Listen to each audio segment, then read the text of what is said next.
Hey, what's going on, everybody? Jeremy from Independence Channel, Real Truth. Today I'm presenting a clip of an interview from A. Jones. I'm not going to say his name, I might get banned.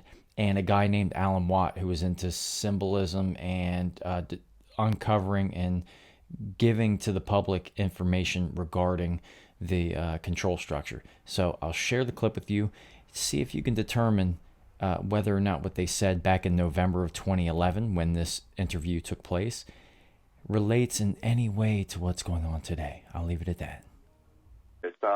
Well, we know Lyme disease is pretty much on record. Deer swam from Plum Island over to New York. It's less than a mile. Deer do that. And it was a zoological weapons base. They brought Nazis over there after World War II. It's on record. And so Lyme disease is a souped-up, weaponized system. And, it's all part of their degenerative disease weapon program. And then they just shelve and then don't cover under insurance all the real treatments for things. Alan? It's actually older. It was invented in Canada during World War II. And there's a good book out there. It's called Deadly Allies, Canada's Secret War. Canada has led the field in bacterial and viral warfare during and since World War II. Yeah, I knew about that, but the main spread point they said was they particularly weaponize it even more at Plum Island. Yeah, they sent it down to Plum Island in the States to be worked on, and the vector that they chose was, of course, at the time it was ticks. They dropped it from planes at one point across the western part of Canada onto deer herds to see how it would spread, and then spread amongst the populations. And then eventually, of course, they've actually weaponized it now. It's been in the papers in Canada that mosquitoes can carry it now as well. So this is really weaponized. So they're just going to dole out all this in a loving way to kill you and your family, your children. You know, they love degenerative diseases. Yes, they do. That's what they said they'd have for the West. Yeah. It's just another little loving goody-good. Do you want to add anything else, John? Do I add a little bit? All right, stay there. We're going to come back. The government loves you.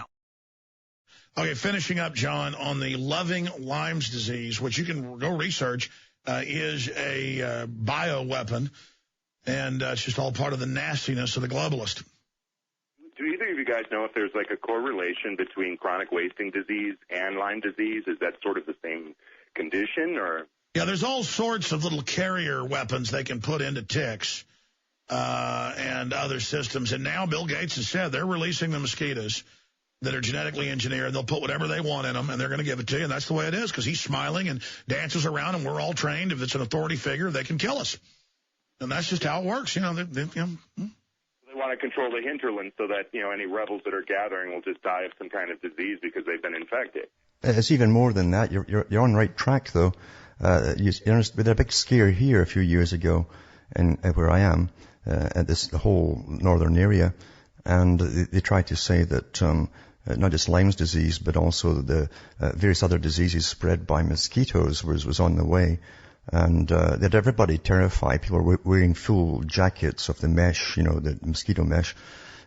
Even gardeners were wearing them. They were terrified, and it kind of phased away into nothing. Hey, it's even in mainstream news, Alan, interrupt you, because you were that West Nile came out of a government weapon program. Sorry, go ahead.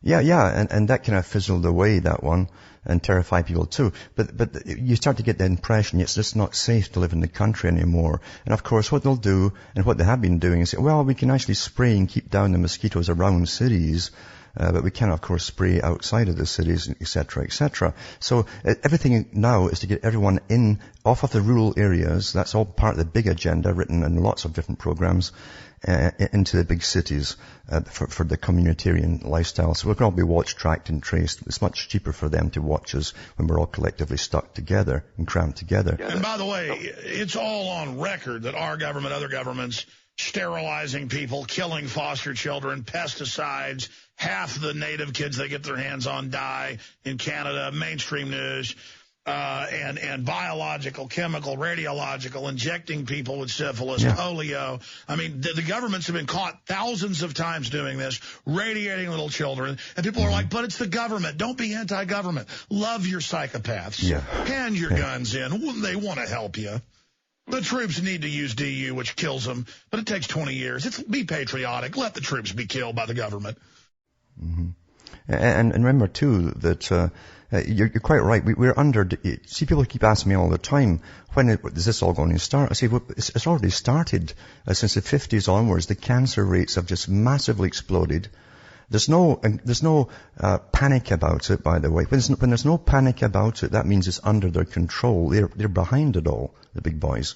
They know what's causing it because they made sure they gave us the products, the injections and so on that do cause it. So they're exploding. And an article recently from the World Health Organization said the third world countries were now bringing up to a higher standard of living through the GATT Treaty and the World Trade Organization. Stay there. I want to hear about more of their love. There's got to be some way to get people out of their trance because, I mean, I understand this is frightening information, but it's all verifiable. I mean, it'd be funny. I mean, if I went over in somebody's yard and if they had a bunch of pebbles or gravel in their yard, you know, one of these Zero-Scape things, and I took a rock out of their yard, the neighbor would run out and bow up. And, you know, I get all crazy. But if the government murders them 20, 30 years young or kills their kid with a cancer injection, it's like they don't want to hear it. It's like they don't even care. It's like, kill me. I mean, it's like almost fun to toady around and like the government and like the PSAs and all of it. And thank you for groping me, TSA. You know, just all of this. It's mind control. Is it not, Alan? It is mind control, but it's also propaganda. It's the effect of mass propaganda of the authoritative system versus those who have not been given authority by government or whatever. They want to believe in government. They want to believe that people could never be so awful and terrible and nasty to them. And the propaganda is perfect for every culture. They give you the guys at the top that say the traditional phrases that you're used to hearing, and those are they could never do things like that to you. They're caring, etc. They fall for all the PR. They fall for all the deportment these guys are taught, and the scripts that are written by professionals. That they fall for propaganda. This is a propaganda war we're in. It's an information war. And this is what they said would come before they gave us the internet. They said there will be a massive information war. And of course, they didn't sit back and wait for it happening. They made sure they had the biggest, most professional, well-funded teams to make sure we'd always have information wars.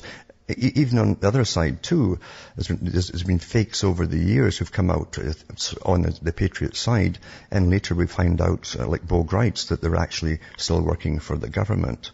So this is a real war for the mind. When the mind goes, the body's no choice but to follow it. So it's a war for the mind, and until people literally become informed and then paranoid about their governments, nothing will happen. The majority will go along with it, unfortunately. And now you have the big propaganda push for conspiracy theories, and it was the main line that put that term out there. And now everyone's labeled a conspiracy theorist, like some kind of nuts, like the guy that collects corpses there instead of stamps. So that's how they label you. So a phrase can literally knock you out of action because it's already embedded in people's minds through propaganda. Just like Nazi, it shuts them up right away. There's no response to it. There's no reasoning through logic when it happens. Yeah. Amazing. Alan, thank you so much for spending time with us, and I look forward to speaking to you in the near future. CuttingThroughTheMatrix.com. Yeah, well, thanks for having me on, Alex. Good to have you.